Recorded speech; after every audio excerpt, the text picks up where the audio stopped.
हम लोग nuclear doctrine Bharat का ऑफ इंडिया, इसमें इंडिया के न्यूक्लियर डॉक्ट्राइन में जो मुख्य सिद्धांत है वो क्या है? No first use. इस पर बात कर रहे हैं। ठीक है, भारत का नाभिकीय सिद्धांत जो 8 सूत्री सिद्धांत है, इसमें सबसे महत्वपूर्ण तथ्य है, वह तथ्य क्या है? No first use. इंट्रो में लिखिए, बात मत कीजिए। भारत के 8 सूत्री नाभिकीय सिद्धांत में सबसे महत्वपूर्ण तथ्य है NFU, नो फर्स्ट यूज, यानी भारत परमाणु हथियार का पहले प्रयोग नहीं करेगा। भारत नाभिकीय हथियार का, परमाणु हथियार का पहले प्रयोग नहीं करेगा। नो फर्स्ट यूज का तात्पर्य इसके समर्थन में, इस नीति के समर्थन में और विरोध में क्या कहा जाता है? ठीक है, वो पहले समर्थन में, किसके समर्थन में? तर्क। नो फर्स्ट यूज के समर्थन में तर्क। इसमें क्या होगा? नो फर्स्ट यूज भारत ने कह दिया तो इससे क्या होगा? परमाणु हथियारों, एशिया महाद्वीप में परमाणु हथियार या दक्षिण एशिया में परमाणु हथियार के रोके होड़ समझे ना, परमाणु हथियारों को प्राप्त करने की प्रतिस्पर्धा, होड़ को कम करने में मदद मिलती है।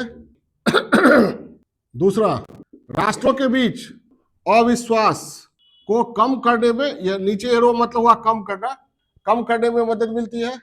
भारत की छवि कैसी बनती है? जिम्मेवार राष्ट्र की छवि बनती है। और UN सिक्योरिटी काउंसिल में अस्थायी सदस्यता के दावे को मजबूती मिलती है।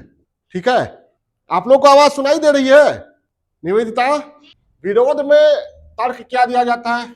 पहला तो यह कि परमाणु हथियार का पहले प्रयोग नहीं करेगा, तो बाकी देश निश्चिंत हो जाते हैं। लेकिन गैर परमाणु हथियार के को प्राप्त करने के होड़ में वृद्धि होती है।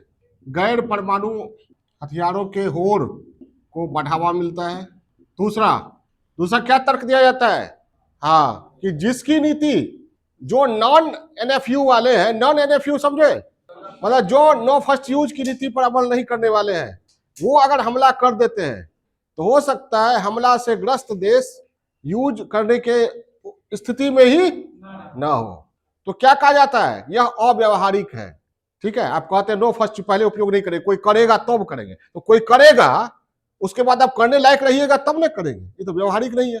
ठीक है, दूसरा कहा जाता है कि अगर ऐसे देश जो NFU समझ गए ना, पर अमल नहीं करते हैं, अगर परमाणु हमला करते हैं तो हो सकता है भारत या कोई भी देश जवाबी हमले करने की स्थिति में ही न हो। नो फर्स्ट यूज की नीति से भारत को क्या लाभ मिला? भारत को?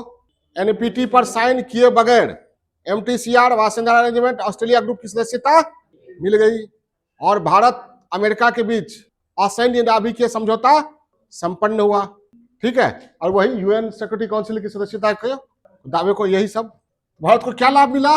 CTBT पर हस्ताक्षर किए बगैर MTCR, Wassenaar arrangement, Australia group की सदस्यता मिली। दूसरा, भारत अमेरिका US नाभिकीय समझौता संपन्न। इससे क्या हुआ? भारत को परमाणु ऊर्जा कार्यक्रम, अंतरिक्ष कार्यक्रम को आगे बढ़ाने में सहयोग मिला।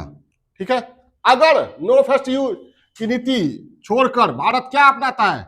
फर्स्ट यूज की नीति पर अमल करता है, तो चुनौतियां क्या होगी? भारत का चीन पाक से परमाणु संघर्ष की संभावना क्या हो जाएगी? और UN सिक्योरिटी काउंसिल में चीन के स्थायी सदस्यता, भारत के स्थायी सदस्यता के दावे को चीन को खंडित करने में सुविधा मिलेगी। यानी UN सिक्योरिटी काउंसिल की अस्थायी सदस्यता के दावे को कमजोर करने में चीन को मदद मिलेगी। और फिर फर्स्ट यूज से संबंधित इंफ्रास्ट्रक्चर पर व्यय बढ़ेगा। तो फर्स्ट यूज अपनाने से पहले अब हम क्या कहेंगे कि नहीं कीजिए, कहेंगे कीजिए, लेकिन परिणाम पर विचार कर लीजिए, ये नहीं कहेंगे। परिणामों का गंभीर मूल्यांकन जरूरी है। एक मिनट, आप लोग कलम रोकिए, एक मिनट, उसको उतारते रहिएगा। भारत ने कब ये सिद्ध हुआ कि भारत नो फर्स्ट यूज पर कायम है? कारगिल में, समझ गए ना? तो यहाँ पर पहला जो कॉलम है उस पर एक छोटा सा नीचे लिख दीजिएगा कि कारगिल युद्ध के क्रम में यह सिद्ध भी हो चुका है क्या कि भारत नो फर्स्ट यूज पर कायम है।